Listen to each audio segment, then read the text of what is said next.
నిన్ను చూచింది, బ్రహ్మ చూచింది, నిన్ను కాంక్షించింది, నాకు పుత్ర సంతానం పెట్టు అని నర్మగర్భంగా పలికితే నీవు 2 చేతులు జోడించి తల్లి నేనే నీకు పుత్రుణ్ణమ్మా అన్నావు. ఆ అనంతమైనటువంటి ఆ సంయమాన్ని చూసి ఆనాడు అమరావతి అంతా పొంగిపోయింది. ఆమె ఏమి చేసింది? నిన్ను శపించింది. క్లైబ్యం ఆవరించుగా కానీ శపించింది, అక్క సాపుకోలేక. అయితే ఆ శాపం కూడా నీకు సుగుణంగా పరిణమించింది విరాటరాజు కొలువులో. అది పూర్తయిపోయింది. ఆ క్లైబ్యం తలుసుకోవద్దు, అంత గంభీరమైన శబ్దాలు.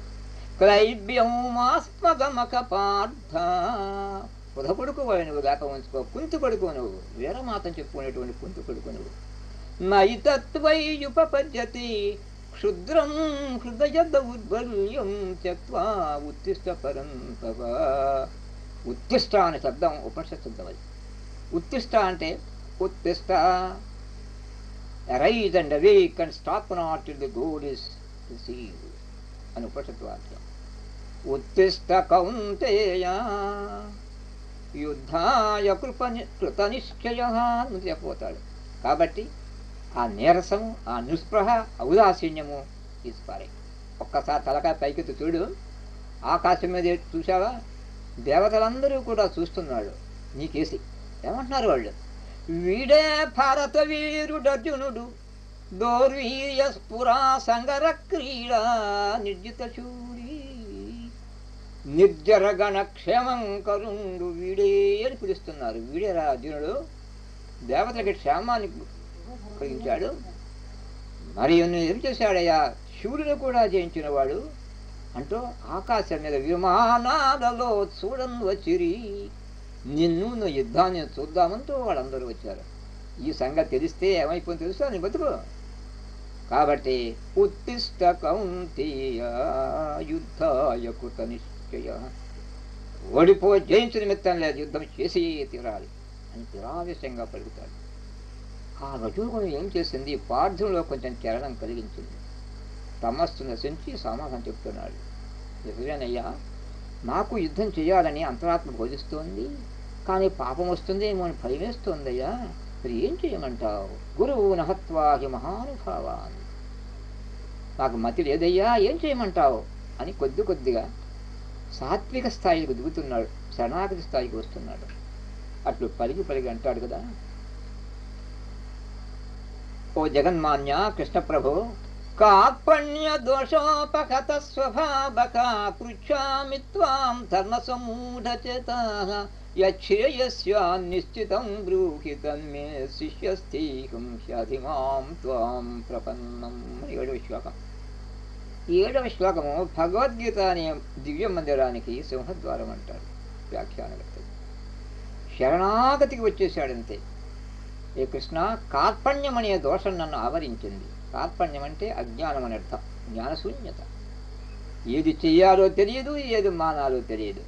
కార్పణ్య దోషోపహత స్వభావక పృచ్ఛామి త్వాం ధర్మసమూఢచేతాః, ధర్మసమూఢ చేతస్కున్నై నేను ఆశ్రయిస్తున్నాను. అనగా ఏది కర్తవ్యమో అది తెలియదు, ఏది మానాలో చెయ్యాలో ఊహించలేకుండా ఉన్నాను. కాబట్టి యచ్ఛ్రేయస్యోకం, ఏది నాకు శ్రేయోదాయకంగా ఉంటుందో ఆ శ్రేయో మార్గం ఒక్కటే నాకు చెప్పు అంటాడు. అర్జునుడి నోటి గుండా వచ్చింది శ్రేయో మార్గం కావాలని. శ్రేయస్సు, ప్రేయస్సు అని 2 శబ్దాలు ఉంటాయి వేదాంత శాస్త్రంలో. శ్రేయో మార్గం అంటే ఆత్మ కళ్యాణ మార్గం, ప్రేయస్సులు అంటే భౌతికమైన భోగాలు. నచికేతుడు కూడా ఉపనిషత్తులో, కఠోపనిషత్తులో యమధర్మరాజును కోరుతాడు, శ్రేయో మార్గం చెప్పు అంటాం. అదే మార్గాన్ని ఈనాడు పార్థుడు కూడా కోరుతున్నాడు, శ్రేయో మార్గం నాకు కావాలి అంటూ. ఈ శ్రేయస్సు అనే శబ్దం భగవద్గీతలో అర్జునుడి చేత 3-4 పర్యాయాలు గానం చేయబడింది ముందు అధ్యాయాల్లో కూడా. కావున అర్జునుడు కోరి ఇది శ్రేయో మార్గం, ఆత్మకళ్యాణ పదం, చిత్తశాంతిని కలిగించే మార్గం నాకు చెప్పు అంటాడు.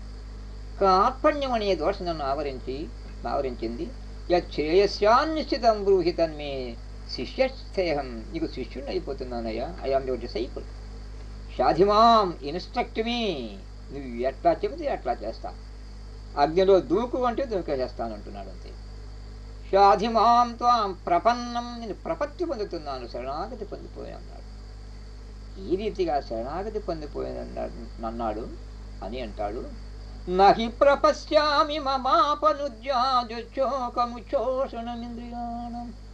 ఓ కృష్ణ, నా యొక్క ఇంద్రియాలను పట్టుకు పీడిస్తోందయ్యా దుఃఖం. దుఃఖం సామాన్య దుఃఖం కాదు, త్రైలోక్య సామ్రాజ్యం నాకు ఇచ్చినప్పటికీ పోనటువంటి దుఃఖం వస్తుంది.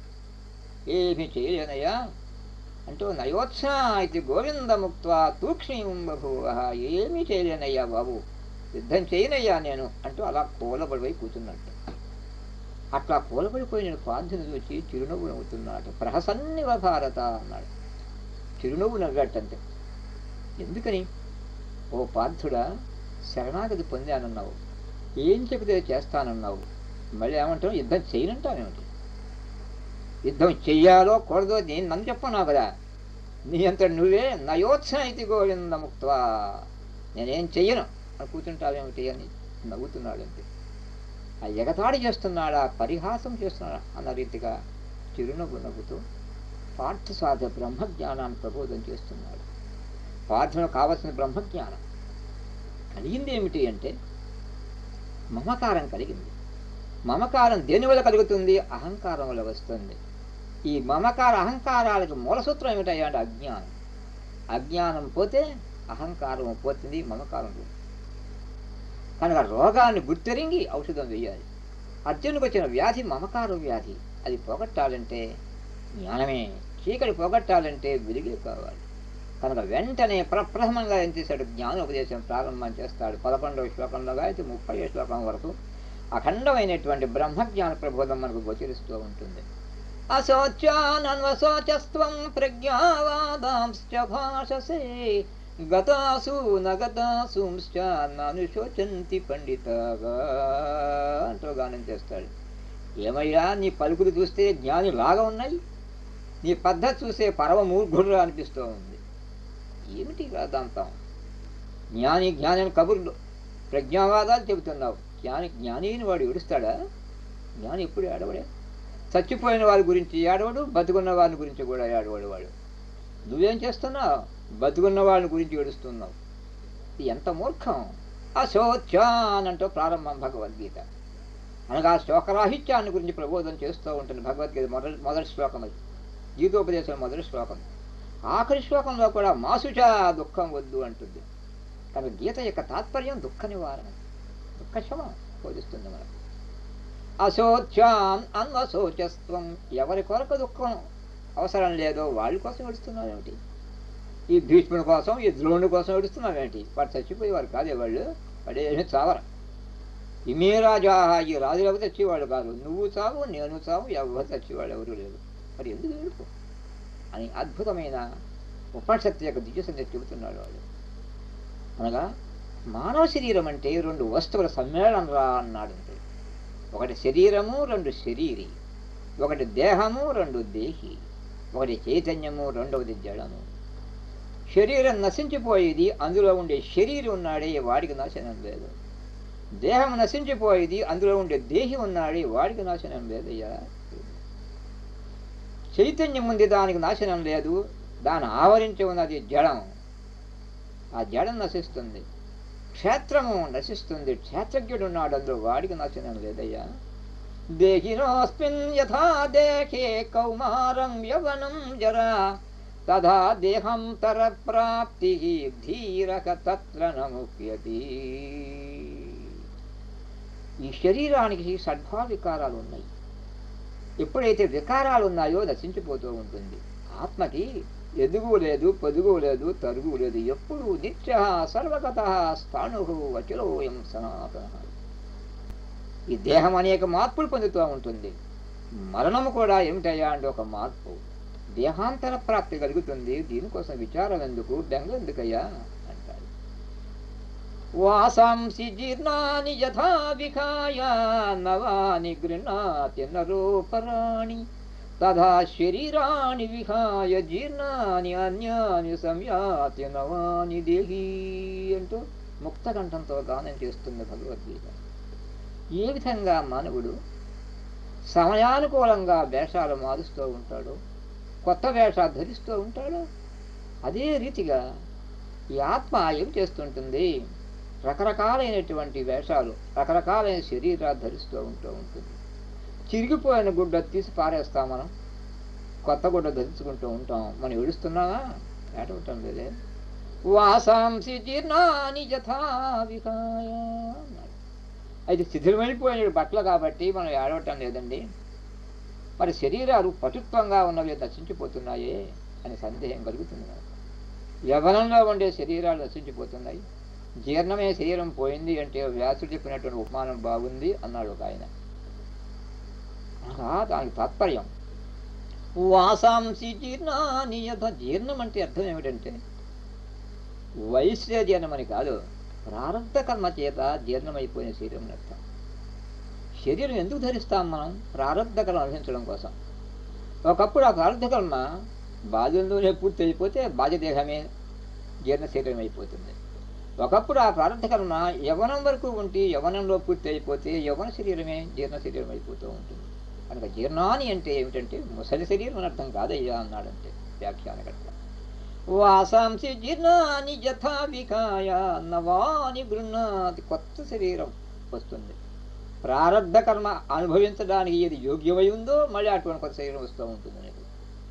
ఏ విధంగా నూతన దుస్తు ధరిస్తూ ఉంటామో అదేవిధంగా ధరిస్తూ ఉంటుంది ఆత్మ అంటారు. వాసాంసి జీర్ణాని యథా వికాయ. ఇంకా మధురం ఏమిటంటే ఈ శ్లోకంలో మానవుడు రకరకాల దుస్తు ధరిస్తూ ఉంటాడు ఒక్కరోజునే. స్కూల్కి వెళ్ళే డ్రెస్సు వేరు, స్నానానికి వెళ్ళే డ్రెస్సు వేరు, బజార్కి వెళ్ళే డ్రెస్సు వేరు. బజార్కి పోయినటువంటి డ్రెస్తో నిద్రపోడు, అనగా ఆ సమయానికి అనుకూలమైన వేషం వేసుకుంటూ ఉంటాడు. స్కూల్కి వెళ్ళేటువంటి ఆ డ్రెస్సు ఎట్లా ఉండాలో యూనిఫారంతో పెడతాడు. ఆ యూనిఫారంతో నిద్రపోతాడా? నిద్రపోడే.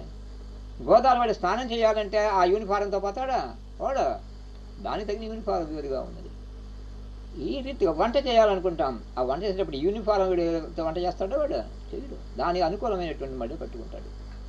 ఈ విధంగా ప్రతిరోజు అనుకూలమైన వాతావరణాన్ని గమనించి వేషాలు ఏ విధంగా మార్చుకుంటాడో మానవుడు, అదే రీతిగా ఆత్మ ఏం చేస్తున్నది? రకరకాలైన ప్రారంభ కర్మ అనుభవించడం కోసం రకరకాలైన వేషాలు వేస్తూ రకరకాల ఉపాధి ధరిస్తూ ఉంటుందయ్యా. ఎందుకు ఈ విధంగా అన్నాడు అక్కడ. పైగా అవ్యక్తాదీని భూతాని వ్యక్త మధ్యాని భారత అవ్యక్త నిధనాన్యేవా తత్ర కా పరివేదన. ఎందుకు ఈ విచారం? ఎందుకు బెంగ? దేనికి మమకారం అని ప్రశ్న వేస్తున్నది. సమస్త భూతములు ఎక్కడి నుంచి వచ్చాయో నీకు తెలియదు. పుట్టకపూర్వం ఎక్కడున్నావో ఎలా ఉన్నావో ఎవరికి తెలుసు? తెలియదు. చనిపోయిన తర్వాత ఎక్కడికి పోతావో ఏం చేస్తావో ఎవరు చెప్పటం లేదు. ఈ మరణానికి జననానికి మధ్య పరిమిత కాలం ఉన్నదే కొద్ది పరిచయం ఉంది. నీకు భార్యగా వచ్చినటువంటి స్త్రీ గత జన్మలో స్త్రీయో పురుషుడో అండజమో పిండజమో ఉద్భుజమో వృక్షమో నీకేం తెలియదు. మరణానంతరం ఏ స్థాయికి పోతుందో నీకు అంతకంటే తెలియదు. ఈ రెంటికి మధ్య ఈ పరిమిత కాలంలో కొద్దిగా నీకేం కలిగిందయ్యా? మమకారం కలిగింది. ఈ మమకారం కోసం దుఃఖించడం తెలివి దుఃఖు వాడు చేసి పని అంటున్నాడు. అవ్యక్తాదీని భూతాని వ్యక్తమధ్యాని భారత అవ్యక్త నిధనాగ్ని తత్ర కా పరివేదన. ఆత్మ యొక్క తత్వాన్ని కూడా చెప్తాను నేను. నైనం చిందంతి శస్త్రాణి నైనం దహతి పవకః నైనం క్రదయంత్యాపో నోషయతి మారుతః అచ్ఛేద్యోయం అరాహ్యోయం అక్లేద్యో శోష్య ఏవ చ నిత్యః సర్వగతః స్థాణుః అచిరోయం సనాతనః. ఎటువంటి అనుకున్నావు? ఆత్మ నశించిపోయేది కాదు. నైనం చిందంతి శస్త్రాణి. Weapons cut him not, fire burns him not. అగ్నిహోత్రం ఏమీ చేయలేదయ్యా. Waters wet him not. ఎటువంటిది? అచ్ఛేద్యోయం. ఛేదించడానికి వీల్లేదే దాన్ని.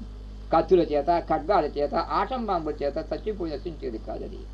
సర్వగతం అది. అదాక్యోయం అక్లేద్యో శోష్య ఏవ చ నిత్యః